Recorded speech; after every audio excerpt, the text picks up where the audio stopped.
Now, some people have poked fun at me this week for sounding like an insurance salesman, and that's okay. I'd still be out there championing this law even if the website were perfect. I'll never stop fighting to help more hardworking Americans know the economic security of healthcare. And everyone who already has health insurance, whether through your employer, Medicare, or Medicaid, will keep the benefits and protections this law already has put into place.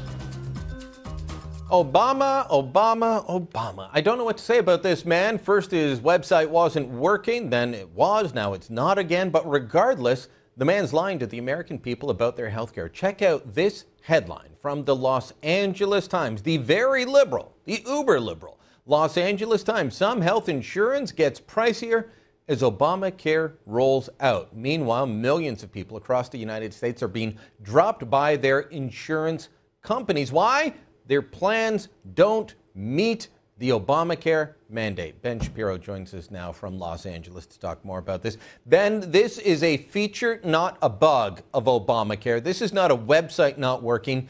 This is Obamacare working exactly as it should, and it's seeing Americans pay more and get less for their health care.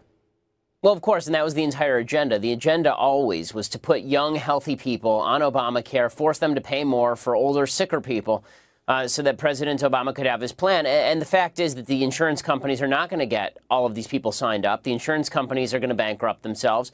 And President Obama is going to criticize the insurance companies because they're private for having ruined the healthcare system, at which point he steps in and he nationalizes the whole thing. That was always the plan here. President Obama sold all of this on the promise that if you liked your health insurance plan, you'd be able to keep your health insurance plan. That was a flat-out lie. It wasn't just a lie, it was a damn lie. Well, and that brings me on, I'm glad you brought that up. I want to play a clip from the hearings earlier today, because this is getting contentious on Capitol Hill, and there was a question about that very issue put to an administration official. Roll tape.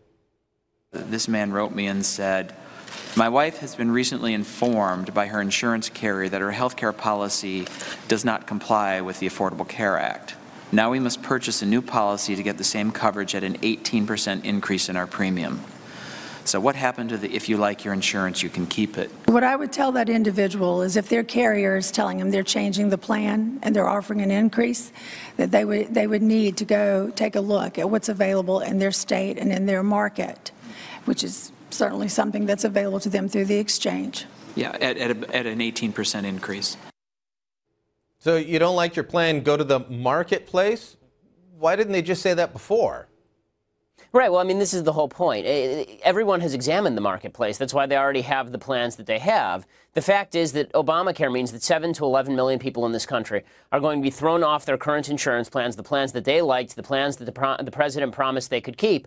And the president has known for years and years that this was the case, and he lied blatantly to the American people. What's even worse is that the media aided and abetted in that lie. They said that everything that Obama said was basically true. In fact, PolitiFact said that it was, quote unquote, half true when the president said that if you like your insurance plan, you can keep it. I'm not sure which half. Apparently the half that says if you like your insurance plan.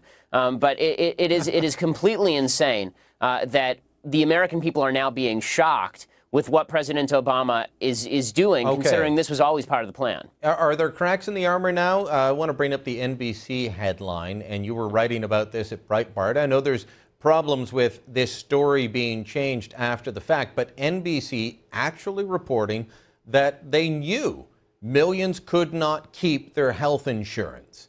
Is this a crack in the Obama administration armor?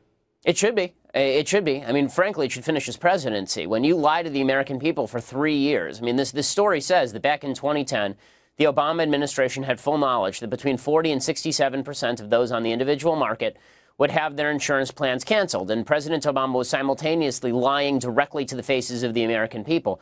I mean, if this were George W. Bush, the media would have been all over it at the time. His presidency would have been over. President Obama's presidency should be over in the same way. What's truly incredible is to watch people in the media spin this away as, well, President Obama, what he really meant by that is if you like your insurance plan, you can't keep it. If he likes your insurance plan, you can keep it. If you like yours, then you can't necessarily keep it. It's incredible. I mean, there was a columnist named Josh Barro who's supposed to be a conservative, and Josh Barro actually tweeted today, What's so uncommon about this? Most public policy is based on the idea that government knows better than you and that people don't know what's best for them. Really? Is that what most public policy is based on, or is that what most socialist public policy is based on? Well, I think socialist, liberal, Democrat, New Democrat, use your label. Yeah, that's what they base it on. It's not what the people in the real world do. Just help people here in Canada understand why someone that had insurance would be told it no longer meets the requirement of the law and you got to pay 18% more, so we're canceling your plan. Why would that happen? And there are 10 categories of insurance that you have to fall within in order to operate insurance in the United States now under Obamacare. What's happening is that a lot of insurance plans do not fall within those categories because those categories include that you have to treat, for example, men and women the same, not equally the same. So if I buy insurance now, I have to have maternity coverage on the off chance that I decide to grow a uterus.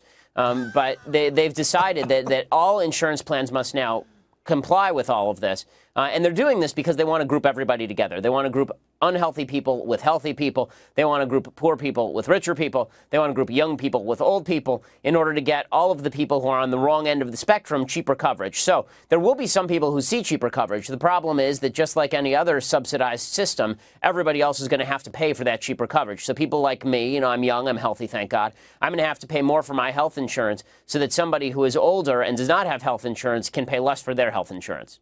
Unreal, Ben. It is a disaster. It is painful to watch. My friends down south deal with this, but it is a disaster you have to deal with. Thanks so much for joining us, and we will see you next week, next Tuesday. You're going to be here in Ottawa, and if you want to have dinner with Ben Shapiro, you can still get tickets to the Maple Leaf dinner. I'll be there too, so will Preston Manning. Ben, we'll see you Tuesday. Sounds great.